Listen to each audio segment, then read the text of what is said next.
Spotlight.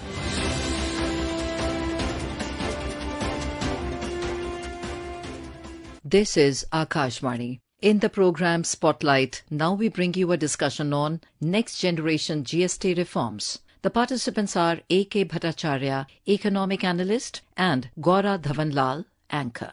Hello and welcome to our program. Finance Minister Nirmala Sitharaman on Wednesday announced sweeping changes to the goods and services tax or the GST regime after the 56th GST Council meeting in New Delhi. Billed as the next-gen GST reforms, the move rationalizes the tax structure. Please welcome in the studio well-known economic analyst Mr. A.K. Bhattacharya for a conversation on these next-gen reforms. Thank you very much for having me here. So I think a good way to begin would be to listen to the Prime Minister's statement on GST reforms. साथियों, मैंने लाल किले से इस बार 15 अगस्त को कहा था कि भारत को आत्मनिर्भर बनाने के लिए नेक्स्ट जनरेशन रिफॉर्म करना बहुत जरूरी है। मैंने देशवासियों से भी ये वादा किया था कि इस दिवाली और छठ पूजा से पहले खुशियों का डबल धमाका होगा। कल भारत सरकार ने राज्यों के साथ मिलकर के एक बहुत बड़ा निर्णय किया है और बहुत महत्वपूर्ण निर्णय है। अब जीएसटी और भी ज्यादा सिंपल हो गया है, सरल हो गया है। जीएसटी के मुख्यतः दो ही रेट रह गए हैं, 5% और 18%, 5% और 18%। और 22 सितंबर सोमवार जब नवरात्र का पहला दिन है और ये सारी चीजों का मातृशक्ति को संबंध तो बहुत ही रहता है और इसलिए नवरात्रि के इस प्रथम दिवस पर जीएसटी का जो एक रिफॉर्म वर्जन है, नेक्स्ट जनरेशन रिफॉर्म किया हुआ, वो लागू हो जाएगा। After this announcement, actually, I think there were many happy reactions, particularly from the trade and industry bodies. On behalf of Trade Promotion Council of India, I congratulate the government for this much timed, very well thought of and much needed financial stimulus that the government has given to the domestic industry. Turbulent times are going on and the American exports have been directly hit with the heavy tariffs, and in such situation the reduction of GST slab rates will definitely boost domestic purchase, will boost domestic demand, and the companies will have a lot of options to push their products in the domestic market. Deshant Badana from Mobile and Electronic Devices Export Promotion Council. The approval of GST 2.0 marks a landmark reform in India's tax journey. The simplification of two primary slabs, 5% and 18%, with a special 40% rate for luxury and sin goods. This is a forward-looking reform that will support both businesses and consumers. In the electronics sector, the reduction of GST on air conditioners and televisions from 28% to 18% is especially welcome, and we are delighted to see it fulfilled.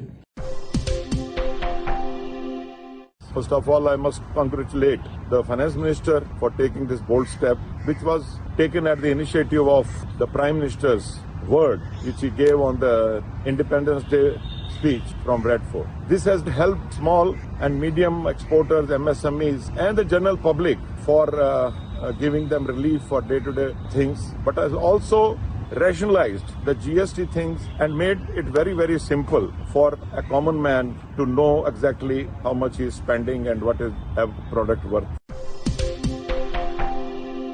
So AKB, please help us understand, why was this rationalization required?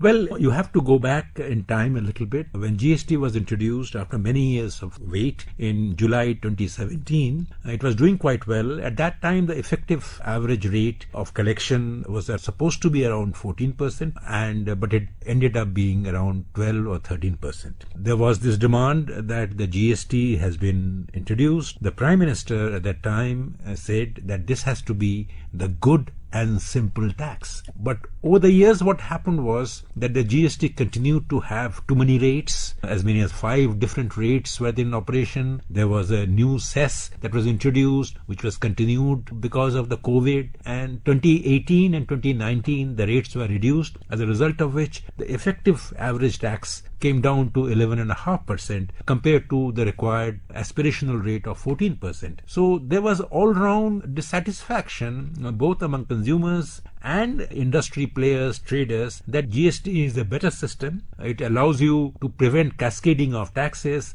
It allows you to get the input tax refunds through online system, but at the end of the day, it was not really becoming a good and simple tax which the Prime Minister wanted it to be. So this time, in quick time, I must say, from the day that the Prime Minister announced on 15th of August about the next gen GST, and about in a month and a half, we have a clear date of 22nd September where the GST rates will be reduced. You have a few items which are luxury sin items which will continue to be taxed at 40%. The compensation cess which will also go away from these sin items once the repayment of the loans will be over, which according to some calculation it will be over in November. So in the 2 months from now, even those sin goods will only be attracting 40% tax. So 5% and 18% and 40%. So you are actually moving towards the ideal single rate GST. And what is happening is 12% has gone to 5% mostly and 28% has gone mostly to 18%. So AKB, before we actually move on to a cost benefit analysis, I think let's review, and in fact the Finance Minister did talk about one of the basic principles of why and what basis was this rationalization done. Benefit the common man. Reforms have been carried out with a focus on the common man. Every tax levied on common man's daily use items have gone through a rigorous looking into, and in most cases the rates have come down drastically. Labor-intensive industries have been given a good support. Farmers and agriculture as a whole will also benefit by the decisions we have taken today. Health-related also will benefit. So the key drivers of economy have been given a prominence. So when we talk of the key drivers of the economy, and I know a lot is being read into the timing and where is the relief going to go, please explain to our listeners some of the technicalities of the application, especially with reference to health and insurance. But before that, once again, let's just briefly listen to the Finance Minister on what she said about this particular sector. Insurance services from 18% currently will go into 2-3 different categories. I'll say that to you. Exemption of GST on all individual life insurance policies, whether term life, ULIP or endowment policies, and reinsurance thereof, to make insurance affordable for common man and increase the insurance coverage in the country. Exemption of GST on all individual health insurance policies, including family floater policies and policies for senior citizens, and reinsurance thereof to make insurance affordable for the common man and increase the insurance coverage in the country. So what are the caveats? What's the fine print? Well, at the outset, this is a great move. Remember that this became a major controversy, and not just economically but also politically. It was something that the government had to really sort of deal with.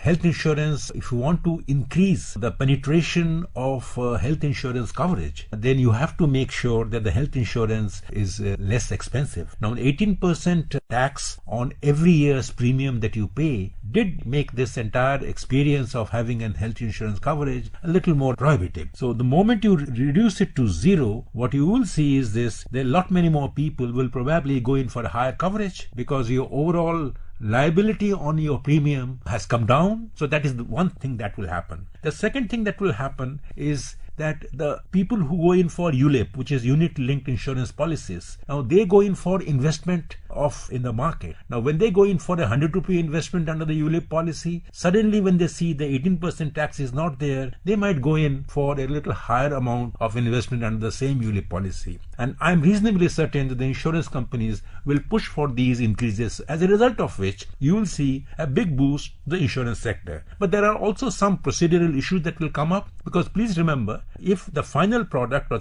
final service in this case is 0%, then there is no refund that is accruing to the insurance provider for all the taxes he or she has paid in the intermediate stages, like whatever raw materials, whatever staff taxes the insurance company pays. Now there is no way that this company can actually claim refund of that against the final tax, because the final tax is zero. So some sort of adjustment will take place. The insurance company will come out with their new policies, new packages, but on the whole, I would say the insurance sector gets a leg up, a big push, and for a country of India's size and the growing middle class, this is something that was waiting to be done. So actually what in effect you're saying is that if you have a 10% cut, the 10% is not going to get passed on directly. It would be less. So for anybody to expect that, this is where is the other money going? There are other things that are involved. You are absolutely right. Take the case of small cars. The small cars were earlier being charged 28%.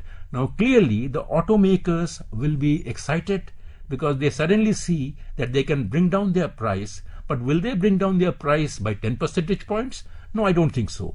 What will happen is this: the anti-profiteering clauses of the GST mechanism probably would kick in and come to the rescue of many consumers if some companies, by taking advantage of the lack of competition in the market, do not pass on at least the bulk of the benefit to the consumers. Maybe the anti-profiteering clauses can be invoked and things will be not as bad as some people are fearing on this front. Right. Sectorally, now looking at the agriculture sector and the farmers, what's in it for them? Well, the tractor prices will come down dramatically, and it's of course good news for those who are manufacturing tractors in this country, but also a large number of farmers who are wanting to mechanize their farming processes will probably find buying a tractor at 5% duty a little more feasible. So I think that's a big thing. The fertilizer prices, they've been taken care of through the lower taxes. So I think the farming sector, their needs have also been addressed under this GST rationalization move. Right. So when the government, and I know it's a step-by-step approach because when GST was brought in, there were so many naysayers, a lot of critics, and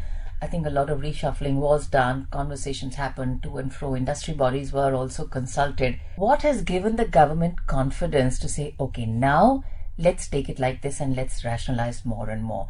Is it the collection? Is it the implementation? Is it people actually adhering? I think it's a very important point that you have raised. I think GST collections have seen a reasonable growth, barring the COVID years, and 8 to 9% or 10% growth year-on-year basis has been very, very satisfying from a government's point of view. Now, what has happened is that while collections have grown, but disputes have risen because of classification problem, because there are too many rates. Input tax credit disputes have risen, and absence of an appellate authority had caused some problems. So I think this was probably the right time that you rationalize the rates by bringing down the number of rates to just 2. Use this opportunity of abolishing the compensation cess, because you have already repaid the loan, or maybe you will be repaying the loan in the next 2 months to the RBI, so you can actually reduce the compensation cess. So the large number of these, the tobacco items and all that, they will probably after November will come down to 40%. So I think that's a domestic factor. The international factor is the Trump shock of the tariffs.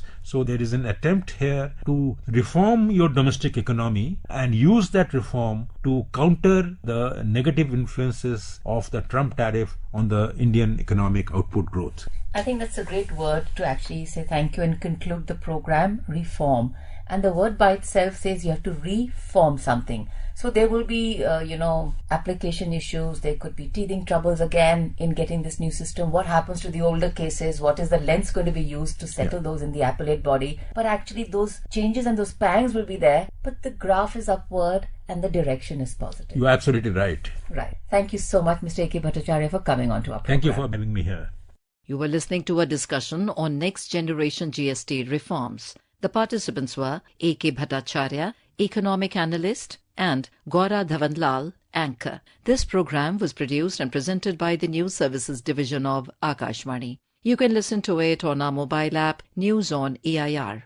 This program is also available on our YouTube channel, News on AIR Official. You may share your feedback about this program through email at airnsdtalks@gmail.com or WhatsApp on 928-909-4044.